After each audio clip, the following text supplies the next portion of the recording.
sahabat KTV, kita lanjutkan masih dalam pembahasan fikih kurban.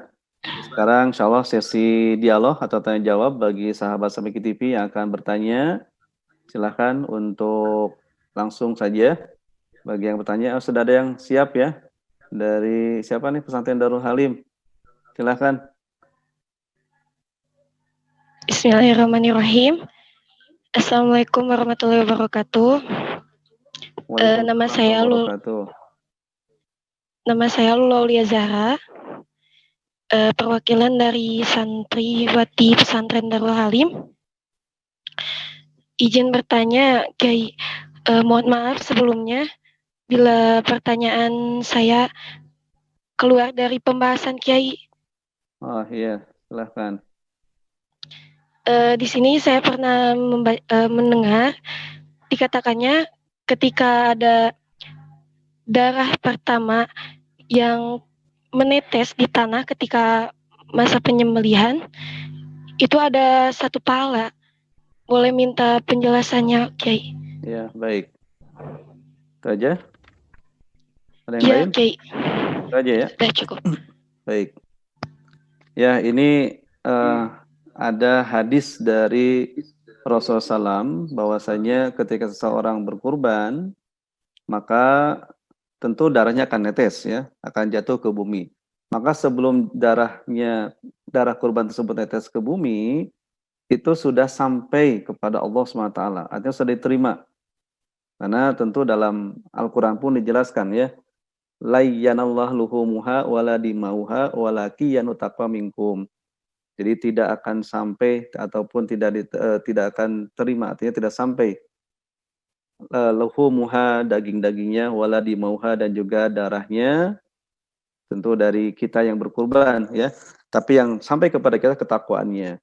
Maka tentu ketika kita kurban itu harus dinasih dengan ikhlas karena Allah semata. Hati-hati karena nanti dalam hukum itu akan dijelaskan kalau seseorang misalkan ketika kurban itu ingin ngambil dagingnya, ini sudah salah niat. Nah, maka nanti ada pendapat yang memperkenankan tidak diperkenankan kurban seperti itu, maka harus dia berkurban lagi. Nanti akan kita bahas dalam segmen yang lain insya Allah. Nah, intinya bahwa Allah SWT itu menerima dan juga dosa-dosa kita akan berguguran ataupun akan dihapus oleh Allah SWT. Karena salah satu hikmah daripada kurban adalah litakfiri sayyiat, yaitu untuk menghapus, mengurangi dosa kesalahan yang telah kita perbuat. Sama seperti hanya ibadah saum, ya, ibadah haji, ibadah sholat, wudhu, itu salah satu hikmahnya adalah penghapus dosa. Wallahu a'lam bishawab. Ini ada datang dalam hadis ya.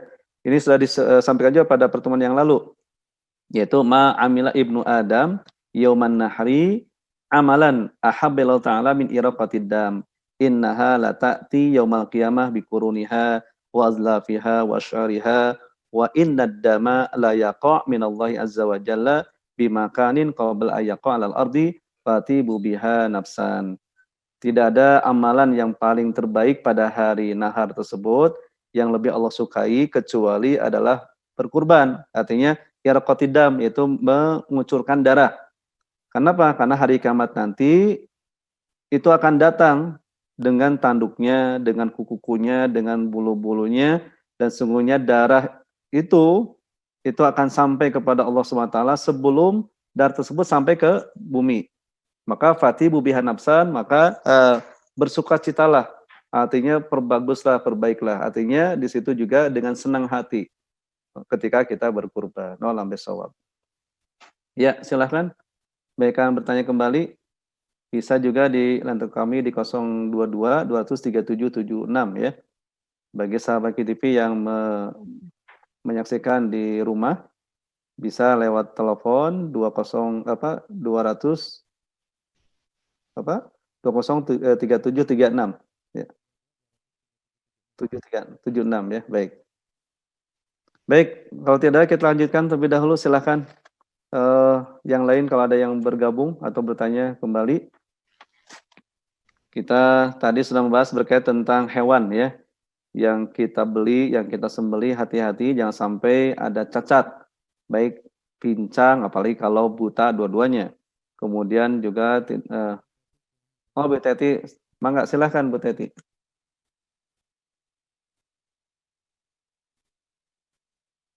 Silahkan Bu Teti.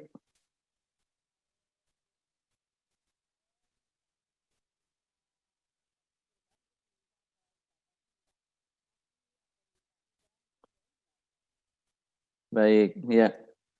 Ya, baik itu aja Bu Teti. Ya. Baik, bagi orang yang berkurban,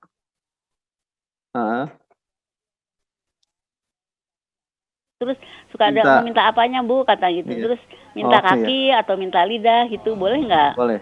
Ya, baik. Itu silakan diperbolehkan ya. Misalkan orang yang berkurban minta sesuatu. Misalkan, saya pengen hatinya, saya pengen misalkan kakinya, itu boleh. Bagusnya tadi kata Ibu, panitianya menawarkan, itu lebih bagus lagi. Jangan sampai kita yang meminta ya. Tentu diperbolehkan, diperkenankan, yang demikian. Tapi secara adabnya, bagusnya yang meminta ataupun yang menyampaikan adalah panitianya.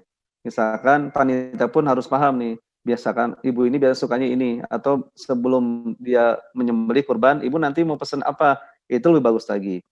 Nah, dan itu disunahkan untuk mengambil, mencicipi hewan kurban tersebut, kecuali yang kurbannya sifatnya wajib ataupun manzur ataupun nazar, itu tidak boleh untuk dimakan. Wallahu bishawab. Ya, silakan bagi yang akan diskusi kembali. Kalau tidak ada, kita akan lanjutkan ya. Silakan di 23776. Nah, kemudian sahabat sekalian, yang kedua, syarat daripada sahnya berkurban, selain daripada tadi hewan-hewannya, tentu akan dibahas tentang hewan-hewan ya. Apa saja, termasuk nanti mana yang lebih utama, termasuk juga nanti kulit warna-warna hewan kurban akan kita bahas nanti. Mana yang terbaik, yang afdal. Nah, yang kedua ini adalah syarat daripada sahnya kurban, qaunut tadhiyah fi waqtin maksusin. Keberadaan ataupun ketika kita menyembelih itu pada waktu yang telah ditentukan, tidak sembarangan. Apa bedanya dengan akikah misalkan? Kalau akikah waktunya itu setelah melahirkan ya. Dan terus sampai dia mampu. Tapi kalau kurban itu waktunya ditetapkan, ada yang mengatakan 3 hari, ada yang berpendapat itu 4 hari. Nah, seperti mazhabnya Hanafiyah, bahwasanya kurban itu dilakukan adalah pada hari nahar dan malamnya dan 2 hari tasyrik. Berarti hanya 3 hari saja, yaitu tanggal 10, 11, 12 dan malamnya. Ini pendapatnya mazhabnya Hanafiyah tentu.